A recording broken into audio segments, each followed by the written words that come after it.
against the system and say, look, the actual Windows unit entitles me to a refund of an unwanted, unused Windows license.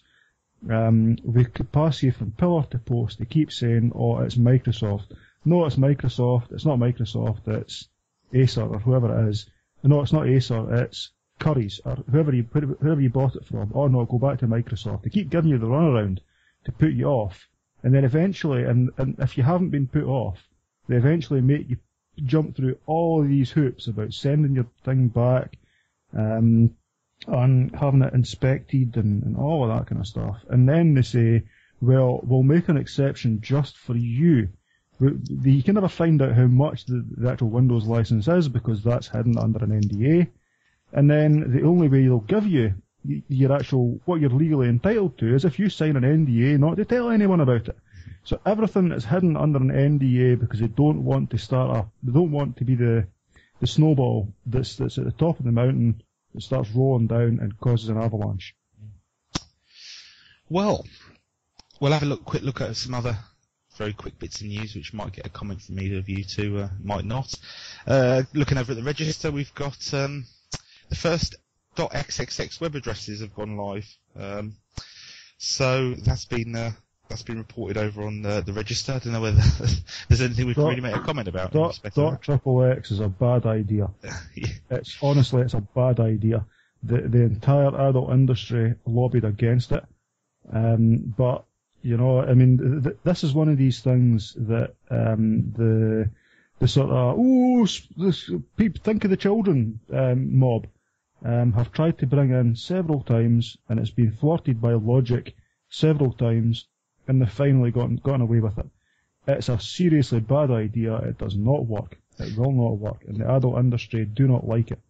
Well, I would assume, I mean, I wouldn't know whether it would work or not, and to be fair, I don't know which sites are using this, or what companies have got this .xxx web address, but I think it would lull people into false sense of security if they thought that all the adult material was under one domain, under one web address, because then when you type in, say, I don't know, tomjones.com, it lulls you into false sense of security that what you're going to be accessing is not going to be adult content.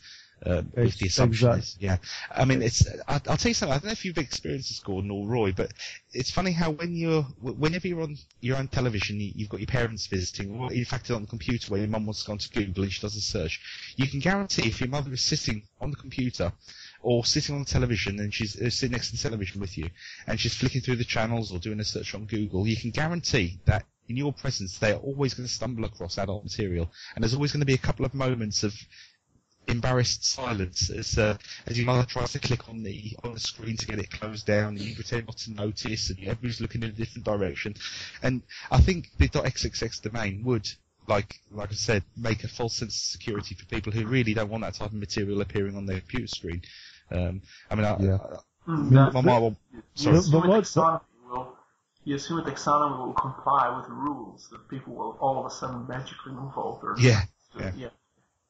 Yeah, I mean, years ago, I used to, I thought about creating like adult sites, and I was looking at doing it all legally and legitimately, and I was looking into all the different elements of that, about how to stay legal and make sure it was all adult performers aged over 18, and it was all legally consenting stuff. And I was looking into various laws that the adult webmasters had to comply with, especially in the US. And that was the XXX thing was being pushed through at that point, and then it failed. And I saw all the logic to that, and it does not work, because I mean, as Roy says, that assumes that every adult webmaster is going to switch all their already branded .coms and whatever to .xxx. They're not going to do that. The vast majority of legitimate webmasters who have no choice but to comply with this law. Especially if they're based in the US, they'll buy the XXX as well as the .com, the .net, the .biz, the whatever, so that it will redirect to them. But the problem is, they've already branded to the .com, so they're not going to move away from that. They're not going to break everyone's all their Google links and all their carefully branded SEO. They're not going to break all of that. And even even for the legitimate ones who actually want to comply with the law, they want to do their part to keep it as a responsible adults-only pastime, and they want to make sure they agree that kids shouldn't see it. They want to try and comply with all that. But they'll jump through hoops to try and make sure that that's all done and it's not exploiting anyone and whatever. But for every one of them, there's another 100 or another 1,000 who are possibly even scam sites. A lot of them are scam sites. They won't care.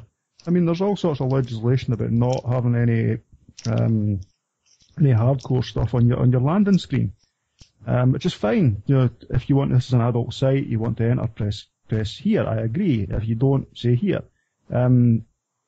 Thing is, a lot of webmasters don't even do that. You know, so it's totally pointless. And then you've got, even if everything, if you could wave a magic wand and move every adult material across the XXX, who then decides what's adult material? You know, so it's anything. For example, you can see the right wing people who want to bring this in. They're saying, well, anything even remotely mentioning homosexuality, that's porn. So therefore, that goes into it. Might be a support group, might be nothing to do with porn. You know, Samaritans, because they give help to people who are being harassed or whatever because of their sexuality or something. Oh well, they're helping people, they're helping these deviants, so therefore that's porn as well. So it's like, who decides that? And you can bet your ass that it's not going to be any common sense thing. They've never done anything like that along the lines of common sense.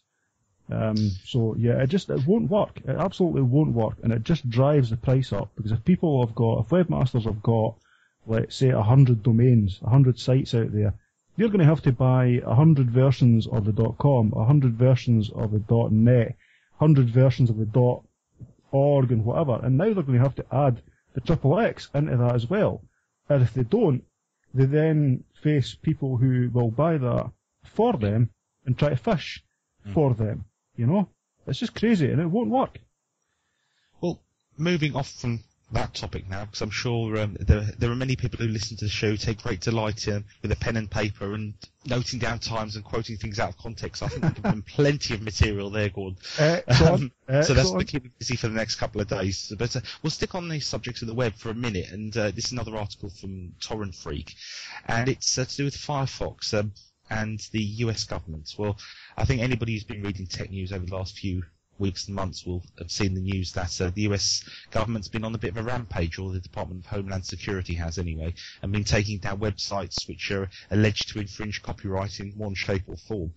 I think we had the discussion before quite what the Department of Homeland Security see is the issue with copyrighted material is anybody's guess. But despite that, the websites themselves have got themselves other domains, and there's a Firefox add-on being created to automatically redirect any of these URLs that have been seized by the US government, so that users entering the URL will transparently be sent to the new home.